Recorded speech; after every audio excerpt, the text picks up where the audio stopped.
طاجن علي كلاي. اهم حاجه بقى في الوصفه بتاعتي دي شويه البصل، يعني بسم الله الرحمن الرحيم بقى، خلي بالك كتر البصل.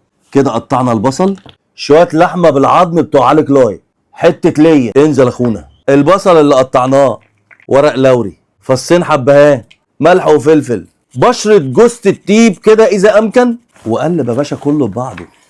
احنا لسه هنعمل ده كله في طاجن واحد. ننزل بشويه من البصل كده من اللي قلبناهم مع قطع اللحمه. انزل يا باشا، اقفل عليها برضو بالبصل، ما تحطليش ميه، البصل اصلا هينزل ميته. نقفله بورقه من الزبده كده، انا عايز اكتمه خالص، ونديها ورقه فويل ونقفلها كويس جدا. وفي الفرن لمده ساعه ونص، وعلى قد ما تسيبه سيبه، وربنا يعينك على نفسك بقى. يلا بينا بقى نسمي الله.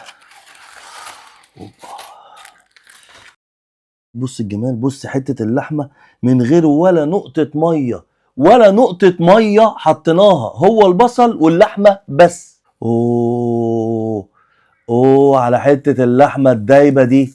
بص الكلام، بص العظمه، تعال بص التفاصيل واسمع الصوت.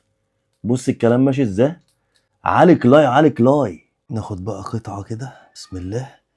بص بقى الحته دي دايبه خالص، بص اللحمه، بص اللحمه دايبه خالص ازاي.